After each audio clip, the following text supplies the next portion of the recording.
Ok, donc dans un premier temps, on va partir sur l'épaulé. Donc quelquefois, on voit que Jason tire en dos sur son mouvement d'épaulé.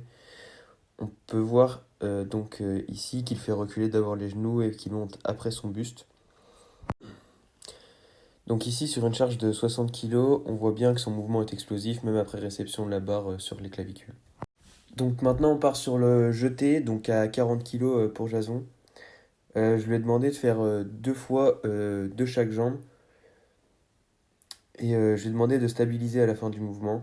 Donc on peut voir qu'il a un léger valgus de son pied, de ses deux genoux.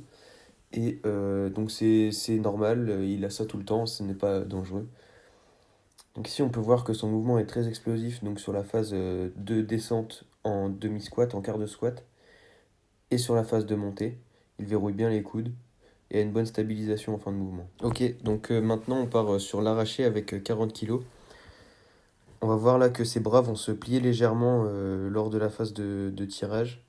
Donc on devrait lui dire de avoir les bras plus tendus. Sur ce mouvement, on voit que Jason est très explosif, que la barre arrive vite au-dessus de lui.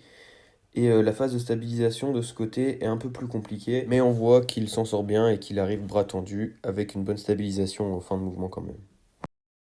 Ici, la consigne était donc de comprendre les premiers tirages de l'épaulé. Donc c'est pour ça que nous n'avons pas trop chargé la barre. Je lui ai donc imposé une triple extension en haut du mouvement.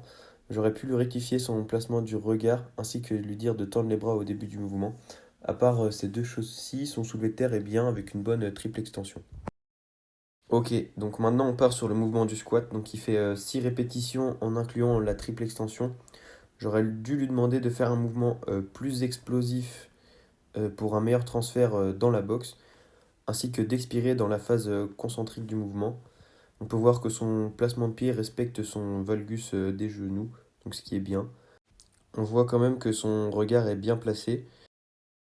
Parti donc sur du développé couché en méthode bulgare, donc avec 3 répétitions à 80 kg au développé couché, avec un mouvement donc avec une intention de vitesse, et sur les pompes, donc enchaîné avec des pompes en 10 reps. Son mouvement de développé couché, je lui ai surélevé les jambes pour ne pas faire intervenir de pontage et donc intervenir d'autres chaînes que celle visée. Ok, donc ici Jason avait comme consigne de garder son genou vers l'extérieur ainsi que de faire une rotation de buste et donc un pas chassé pour mettre en tension son moyen fessier. Donc cet exercice va être très intéressant pour Jason, donc notamment dans des situations de combat ou situations où il subit donc des frappes ou des coups d'adversaire. Il devait également placer son regard vers l'avant lors de la fin du mouvement. Ok, donc ici on va être sur un mouvement de fente donc avec plusieurs déséquilibres, donc notamment un sur son pied et un au niveau de son bassin avec un élastique où je suis en train de lui tirer. On a également un focus externe qui sera donc le bâton comme un mouvement d'haltérophilie.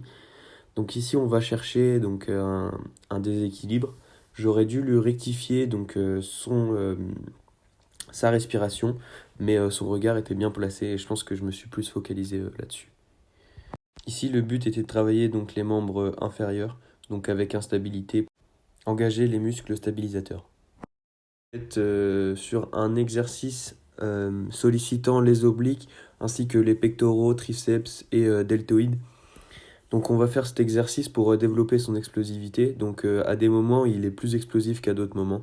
J'aurais pu peut-être lui changer donc la medicine ball pour lui mettre une plus lourde. Ok, donc ici on part sur un épaulé donc avec un déséquilibre, donc une charge plus importante à gauche. Donc on va voir que son tirage, donc la barre elle est déséquilibrée. On va voir également que son coude va monter plus haut donc d'un côté que de l'autre côté. Donc la consigne entre les deux répétitions était de relâcher la tension musculaire pour repartir donc de zéro on va dire. Ok, donc ici on va voir carrément qu'il se retire de la barre pour venir se replacer. Donc ce qui va lui repartir de zéro complètement. Donc il va repartir, il se replace. Hop, on va voir qu'il va tirer très très très très fort. Et donc il va arriver directement en haut et qu'il n'aura même pas besoin de passer sous la barre. Et le déséquilibre sera beaucoup moindre. Ici, on va voir donc qu'il fait un mouvement très explosif, donc la barre monte vraiment très haut. On aurait peut-être dû augmenter la charge, mais je voulais pas donc inciter une blessure due à une charge trop importante sur un mouvement pas encore parfait. Donc on peut voir qu'il n'a pas eu besoin de passer sous la barre et qu'il n'a pas eu un grand déséquilibre.